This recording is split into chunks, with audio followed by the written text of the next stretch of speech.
ia fifia lo fatas mai e le polisili por CEO o le tato nanga Radio Samoa mo le anga rio ainga a Pastor Ponifasio se tal no ia pola pesa po fesa ele miti po fenga mai le miti fa se le ki o Samoa o na fesa iai a sa fa pe ilon amtaina ia o vainga o mana la fa menino mo na fa fo mai nei tai au Pastor Lui manole se fo mai nei ka fo ia ma lo le soifua Tavai Meni tai au fa felo iatu ia ma lo fo I o faiva o le ua losful lima tausanga o se APL no foa ia fa felo iatu le nei tai au le ngang fa alo le pa ia ma le malo le tato tunu fai ona mombe mai pia nei fa sa launga yasta itasi ia vi ia le tu o mon nei asfo alo ja, no maolo tana fatas foi male songa pali tele hasta lui neita hao. Ma no se fu Tavai ia fa filo et foi fa fungol tatu tno ele ne foi tau matango fi. Alo fa tai fa perde fa nglo miki afu polo miki afu ali ali o le ka oso fo loto le anga o ka foi mo fo le mon ma o ko was fanga ja le ja modelo was so fo pasta lui ja wai ele le tatu tana no pe a tonu o le ua e fo ni songa tu planga de nei taimi ele I mam lama pe sa fa pe le miti sa la mataina ole ne fo ia unanga mai lona matanga fa mon mole ia ele ai a se si e ma fa ona fa mal ma ina le va mal ma ina le va ngalo sunga pasta lui fa mon mole ia ma lo fa ftai Tavai ia ele fo le e masani fo tato fo le to ina mo ma tua e me se pe a oe e mana oe e fai le fu pe fai le miki ai rengi popo e fai ai pe tau fa matala fa penale me fo le tele le miti ai le rengi popo ia e fa mail senga o kele me mangava le ai ma fai kauka ia ai le wo los fu lima tausanga ia o le vinga mal fa ftai le tua ai la ngona na ia fo le ia le ala vai o le me matango fia ma le ngang fa ftai o le ala o le toina ma le lo matua na yo tato matua ki le tio ia ki ia le aso ato e momoea la o la le tio ia pe o vaenga na fa longo itala fa pena ia no so le ngang fa ftai le tua ona o tau nu me fo I o lo o sa ma fa ia mamna tu ia e mai se foi fa na le tūlanga fo le nga le tio ya o la tu fa Samoa ma polka la mi o avatu e pe ona vaenga na e lango na ile nga fa ftai ono lo o tam fa le tio fa tu mawina ia tato musika o tato ngana o tato me masanil tato tunu yanga nu ia mas foi le fa le nga o longo ina pele fionga le tu ai tono le nei le tio ya status Lui ele lele fisili pe why radio all facility ole men na positive vai lo feeling alo ole le tio la vai e tau na fatuina mai le los fili metau sanga talwai ia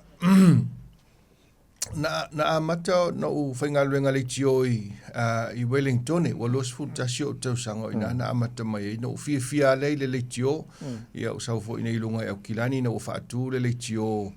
le al Pacifica le lima toltasi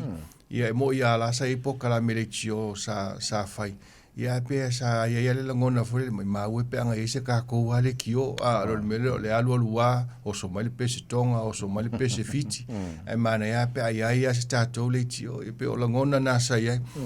le si me le tio e fai ngo fiere le tio pe te moe le po pe aru lau Tavai e aru ama le tio al foi fa ia nga luenga I fa foi mfana lu o ma le tio ia e o foi a inicio alom fa na o tono fal pui ia la foi am fa longo mai le tio ia ta pe foi le tio le moli le po ia am fa na o la le tio lo no winga e fa ngo fiena a ver le tio se pa ia le TV ia e tau pu e ata to ave le studio to edit tele o ngaluenga fai mal tauta ia o el time o mai ele fa sa longa ia o pasi pe o nai vaenga ia sel mana ia litio ia awa ia pe la ma o mpali ia lele tu e matio mai ia le o mana no foatu nei ia ono tulanga fa pena ia ale TV ia e tau fai ava noa foi le e mai le au poe aka ma tūlanga whapena. E peo se awala whai ngofia na tau whamatala i le au ngā le tio. Se whai sau no ngā lui, sa iei se vaenga na lui ina lau miti le taimi i le tau amataino le tio. Ioi, ia, na iei fo ia, e te lea me sa lui ai, lui le lea io se tupe. Lui i tala tangata fo i e whai mai, awai te lea fo i le vaenga na, o isi tangata no lui ina, o whai whea au. Ioi, mantua fo i lau sunga Tavai, o le whatu au i mai lea onga whai whea au. O le manatua lalto o tele, e i mai loa, sau loa whai whea au. Ia ai mai i a te sema, ai Januari, a mata le tio, ai launch loa ia mati. Ia, o le tala nisi whai whea au na o mai a whai mai, ia, wa e furi tua i lo vala wina i lea tua, ia, o le alme o e alu e su e nā tupe, ia, o mea fo i e sa avea ma, ia, o a fo i upfo i e, sa whai malu i tau, ia, ono le maam lama o naito ina sa iai, a o le mea o te fia ata i Tavai. O la wali ia na i whai au ia na whai tio ia te au le vaenga. To i uma mai lunga le tio e whai atu. Ila tu sau ni ngā loti. E na whatu a mara bala baila ia le au gāre le tio. Le manu leo e sau noa i le au whainga ruenga fo e le tua. O le a se moi mitinga sa ia te oe e ki liva le tio le tala le leia le tua. Mai le lusu li matau sanga taruan. Ia, o le ngang whaftaile nā wa o le hai whaonga ina le tō tele le ngata o whai whiau i la tō whai aonga tuspa ia o vi inga o le atua i o le whaitau wino le tuspa ia ma mea uma whapena o lo momoli atua ia le finangalo le atua o se vaenga siri lea ona tā ua mo tātou wa wai e whai o le ngangana e whai o le anga nuu tū maanga tātou ma me whapena ai le mawhaina wawai e se ai le vaenga le o le tātou wola o le tangata Samoa. Ia e mataua me i le atua, e mua me i le li, so e le mawhaiona tātou o fwile le whapea na o pisinisi, pe na o whaafiafianga, ai te tau lava o nā tōtoa wa mantu o le awala le na whai tātou i le atua. O le body, soul and spirit, o na winga, o le tino, o le anganga, ia ma le mafau ia o le fai ele si vaenga mo sumpa ia ma exercise ia le e fai ele si vaenga ia le tūlanga o le ola whalenga alo manua mo taimi la songa pali se i fa umana fsili le sunga ya loina fai sa songa le am taina mai o le tio wa leo te loa ska mai pokuanga maka mai ko amatanga humble beginning ioi ia e pe foi ale tala foi le tuspa ia foi le oni tau va aina ia le amatanga don't despise the days of humble beginnings awai e ia le me e fai ele tu o sta mai fatu wa ina to e tupu e te le mafalale la au e ola mai ai le mafai ona nei al tai au Tavai no toi alu ai lunga ole online mo toi mata i le fale le ana e foi laro le kapaka le na amata mai le tio ia no te whaftai ai le tua foi le uina na amata i tono le na fale ta vale na ia e whaftai ai le tua le lus ful lima tausanga ia ole ai e ngalue mai ale tua e fisoso ani mai le ina ia tu mau pia le nei le tio lunga ole ia ia ingi memories on nata mai fale te leopo e manatua ia ulonga kasi ia kudalo al falka vale avenga o le uloko ko lai so le uloko pai o le falifu al kolpau ia ia e on memo mua te manatua le napotu o le vevela awai ele se e malulu fo lele ia o le vevela lona lua ia nai na yo tato tu a fo i whai langi fo lawa o le au tova atu e avatu ia ulo fo ia sa pasui ma laisa ma ta mafa fo le ia ono le langona fia ono uai foi o ia se me ese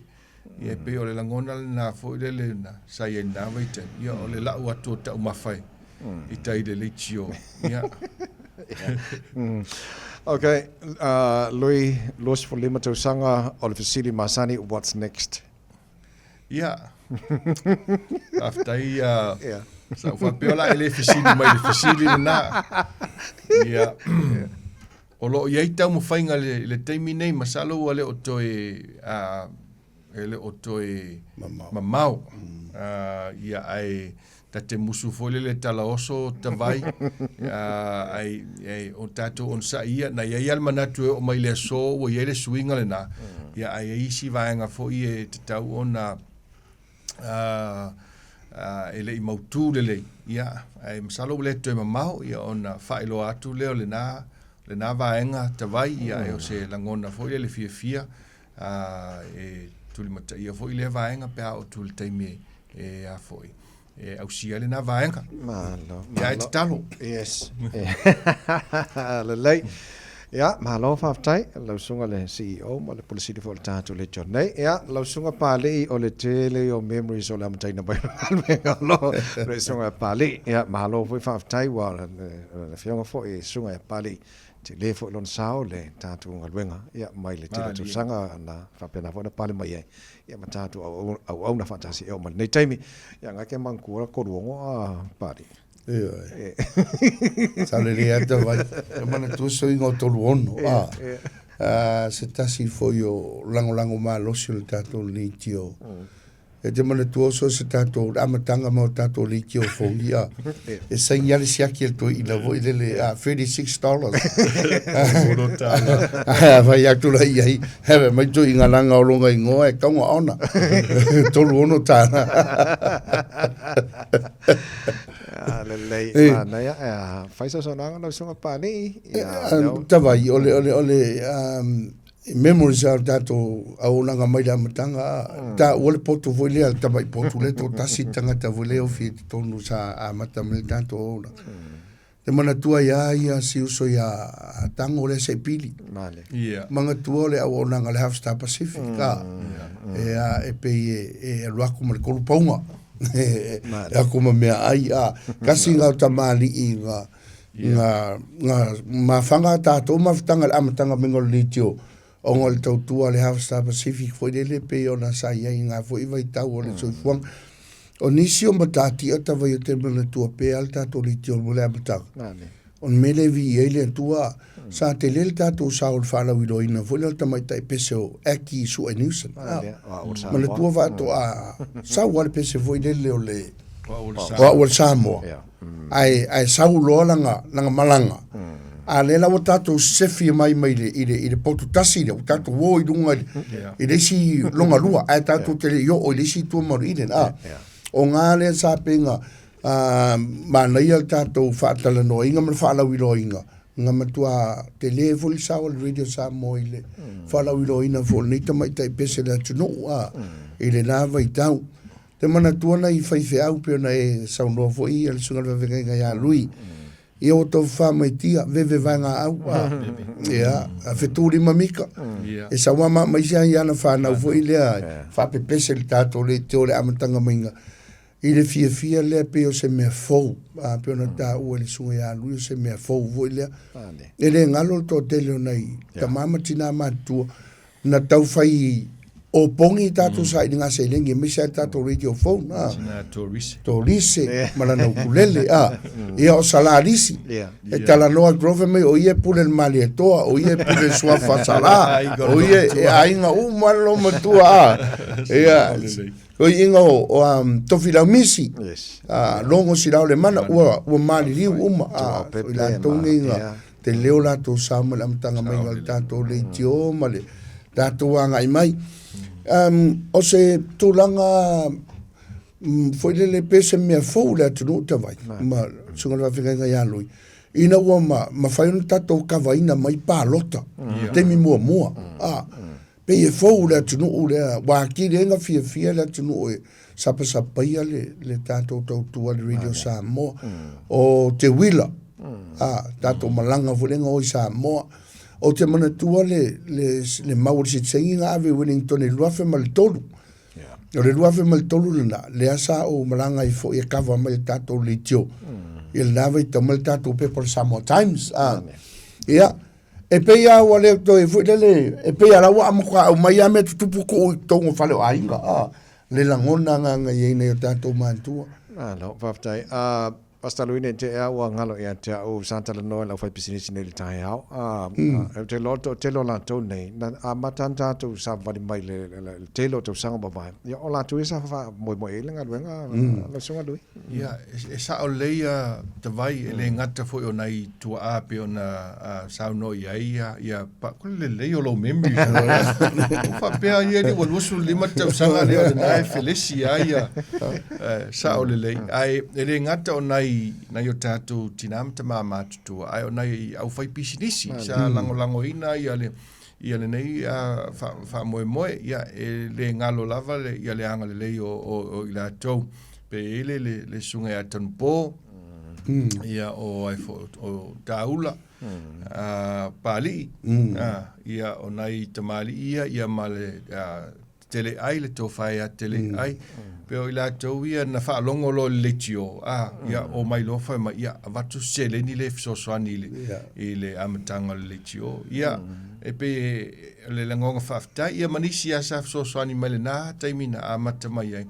ia e pe fo na ta ule o nanga le House Star Pacific mi tele fo le taimi o tato fai pa anga mai la tau ia manisi fo wa Mongo Felaukus. Ioi. Tanika kas, ia, e sa o lele. Ia, nai whare ta vale na ai foi. Ia, le whare ta vale le sei i Mount Rushmore. Sahara. Sahara. O Sahara Motors, ia, o le whare ta vale mua le nana whaasa lau lunga o le. O lunga o le leitio, te manatua lava ia. Fosa mata. Ioi. Ia male tele o le isi a mea e fai le a tono le ua ato fo le luas fulima tau sanga e lua mea o le polkala mea le tina ia eti makafi ia male fai tau wina o le upol pato o nei polkala mea lua e mo ia isi polkala mea ia e fai ma sui ia pe al foi ma motu o nei polkala mea lua ia o le fo ua tatou matu tua whaatasia ma nei polkala technology o te lo tasi lo swing o lo swing fo ile nei vai tau fo lele but lui o te lo le tala ina po launching o le Radio Samoa o le Mauta Samoa fo le Karanga Happy Road sa te mo faise a wala e sa o mai sa no ngal Papalii Samoa ia fa fonga ka kala ko ngole o le Mauta Samoa te mi nei ia nga paule me o ke lo le te mana tua o le fa ngal ke le fonge e so ka e Samoa sa ngo mai le o Papalii ai ko ule le ke fongi le microphone e nga feed ko ile o audio Tavai o le modi la te le lope fa fe na ola le na me le na ta ya o le fo Paul me te man tu o le video tu le Papalii o ke ngia mai Papalii le ta ya o pole da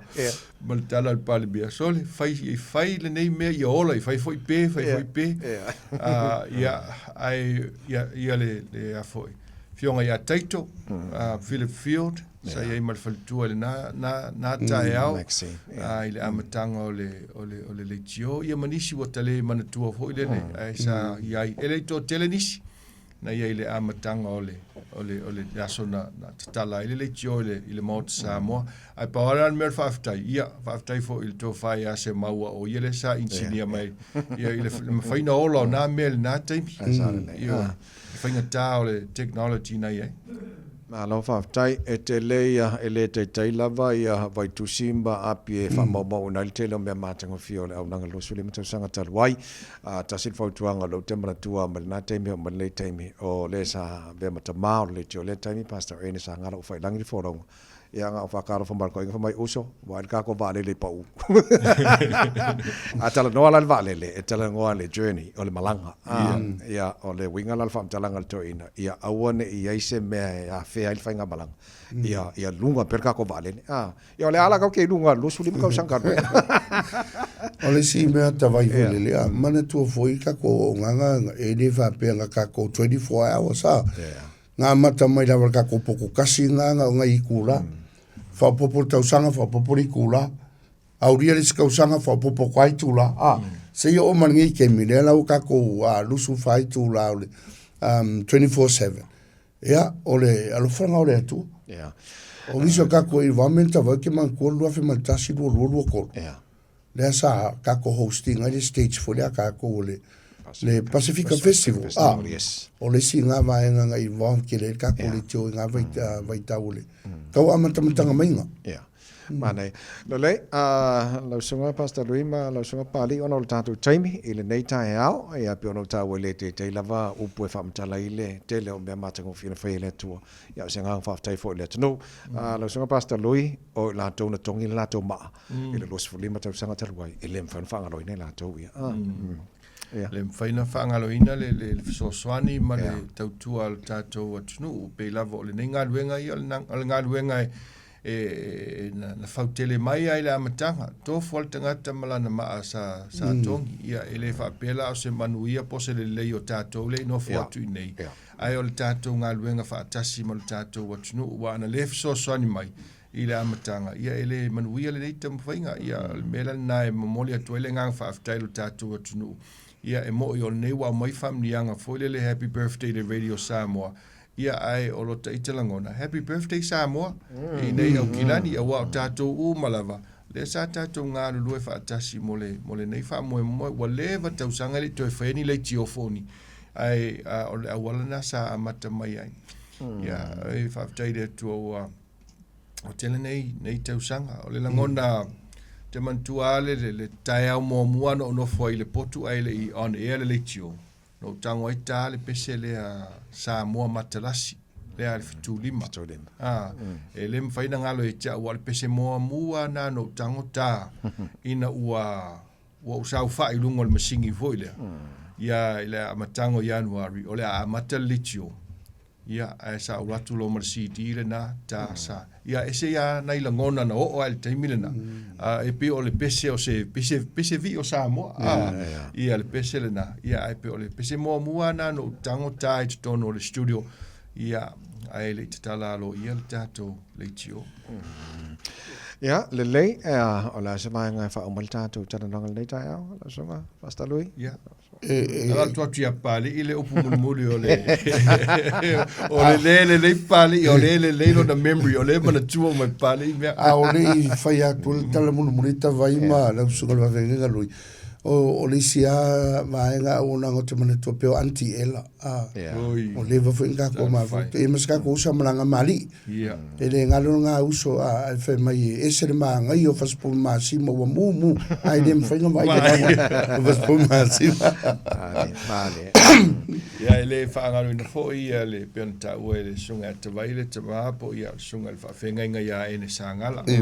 a wai o ia la vale ana nofo tu mai e tau whaspepa wha mai aru e vai le me pe iei se me mawai ia o le whaspepa o le advertisement o le leiti o sāwhai ia o ina ana a mata mai ia le nei wha moe o na sa sila fia le tama ia ene ia o au iei sa iei lo wanga vai lai titi me tau leiti o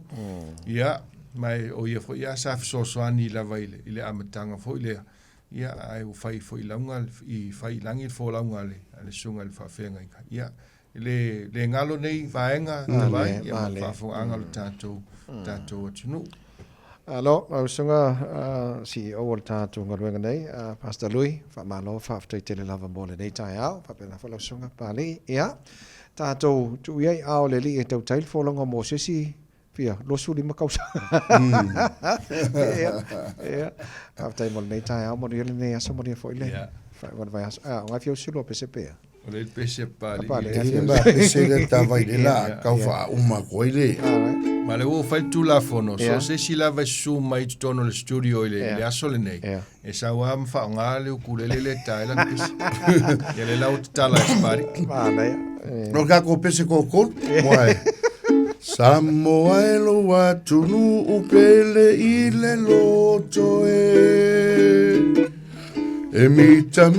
lo anganga ya te oe o vai tafele mo male sami e ila asulunge mai ele masina